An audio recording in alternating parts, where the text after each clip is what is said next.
So today I'm going to show you guys another little addition into these series that I like doing. This is going to be the BBC series, the Basic Bold Card Magic series. So what I mean by that is this trick is going to be not necessarily beginner bullshit, but it's going to be some difficult stuff. So you're going to need to know some slights.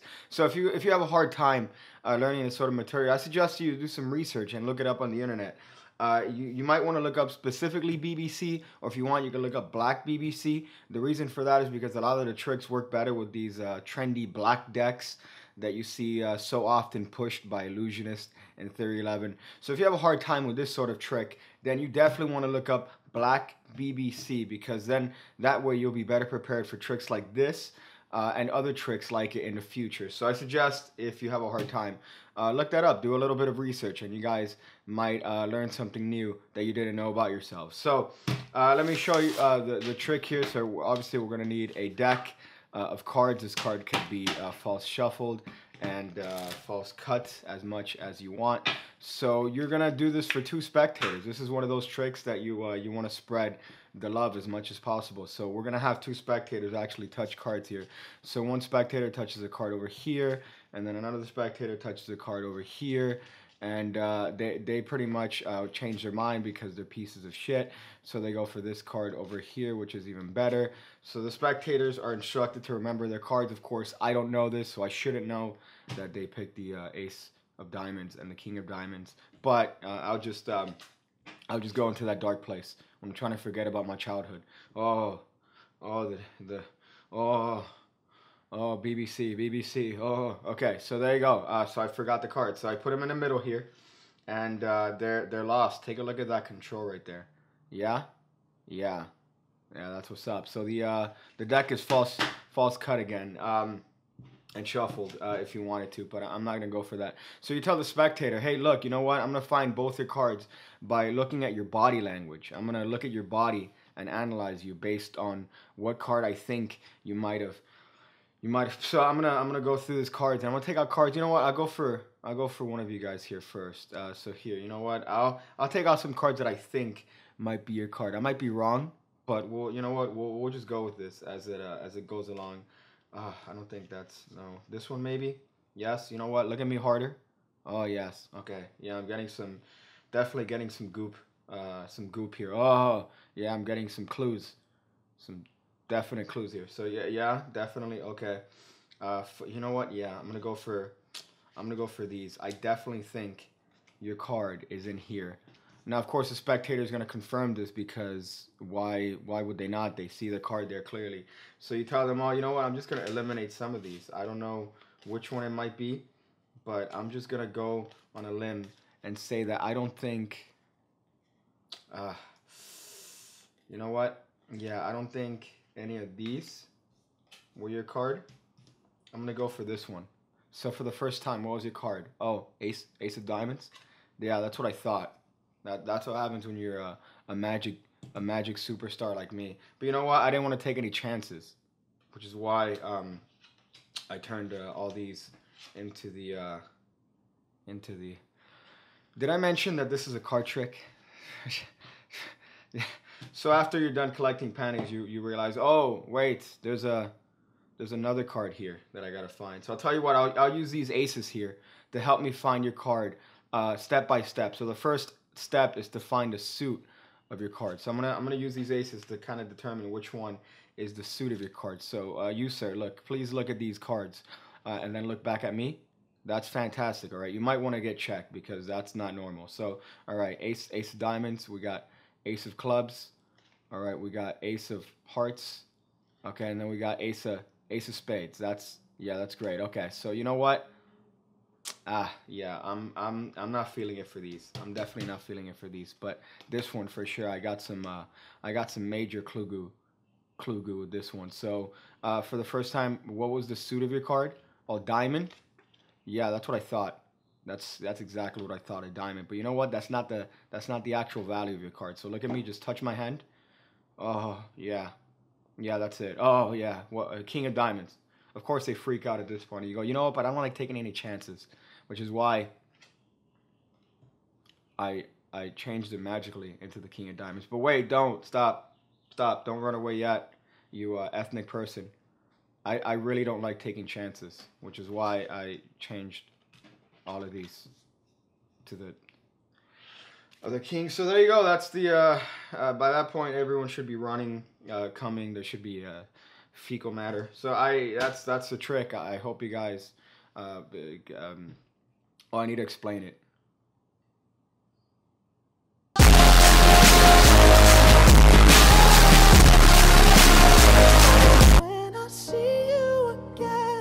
Okay, so this trick does require a little bit of a setup and a couple slides, but nothing out of the ordinary. If you notice, there's a couple switches there. If you are magically inclined, you notice the switches. But so you need a setup. You need the aces, sorry, the kings, and you need the aces on top of the deck. So your setup is aces, kings, and then deck, and then person. But you don't need the person. So that goes on top of the deck. That goes in the box, and then you're ready to go crazy out there, to show them you're about to glow. So you take out the cards, and then you false shuffle them, obviously. Now it's up to you if you want to tell them that these are false cuts and shuffles, but I wouldn't go as far as that. So you false shuffle the deck, and what you're gonna do is you're gonna do a Hofzinser force for the fourth card from the top of the deck. So the fourth card in this case right now is going to be the ace of spades. So you're going to Hofzinser force that card. Now this is done before. The Hofzinser Kohl is a move that we all know that's used to Kohl cards behind the deck. There you go, cannon, fantastic. So it's a Kohl, but you're going to use this move as a force. So this is from Darwin Ortiz. I've seen him do this a lot, and it's a great technique the way he does it. He breaks it down in increments, because the guy not only has the sexiest mustache in all of card magic, he also happens to be a very good card magician. So you want to force this card. So what's going to happen is you're going to spread these top three cards. You're going to align the fourth card with the third card underneath. And you're going to, I didn't do it here, obviously, because I don't have actual people, but you're going to hold this position, let go, point at a spectator and be like, oh, I'll have you pick a card. When I re-grip the deck, that's when I do the Kohl. So that's when I pull the ace of spades underneath as I spread the rest of the cards.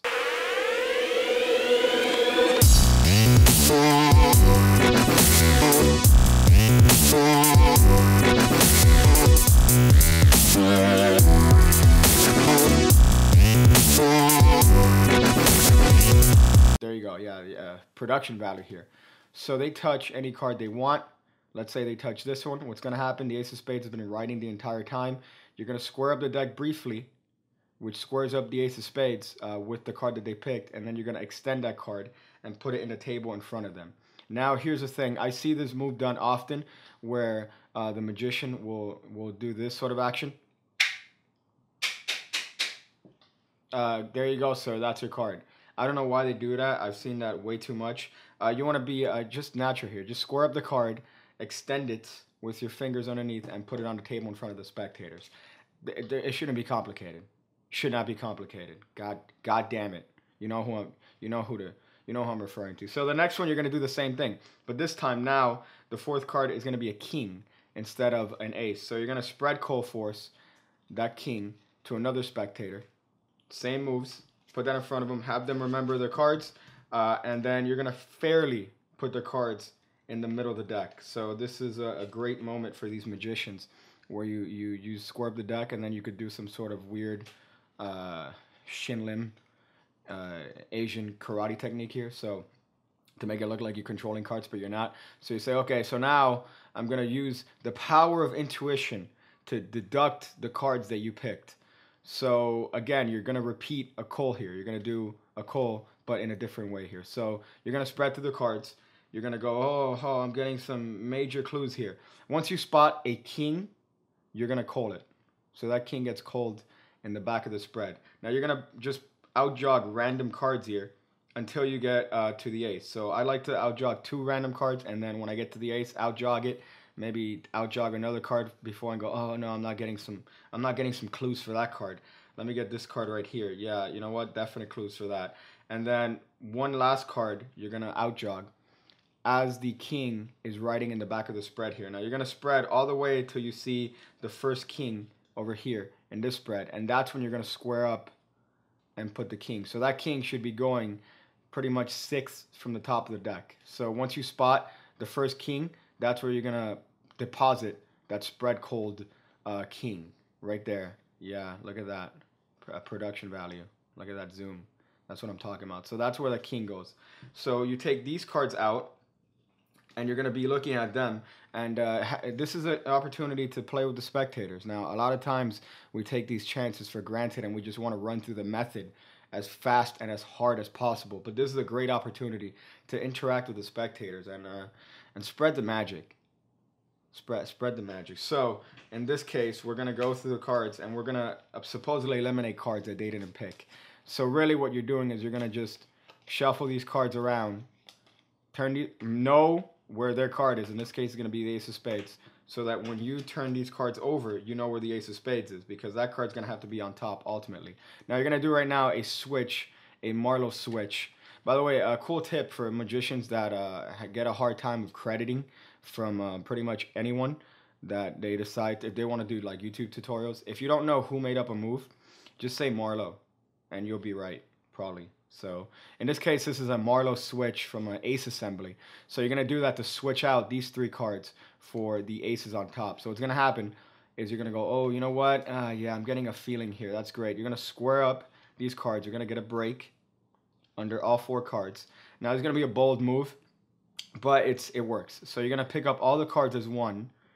You're going to lift off. You're going to spread this card here, which is the ace. Again, you're holding 4 cards as one here. You go, I don't think it's this card, or this card. Now, of course, because you're not fucking perfect, the cards are going to always kind of spread out in a messy fashion. So you're going to take this opportunity to put this 4-card packet on top of the deck, fix these cards however it is that you want, and then cleanly take off the top card.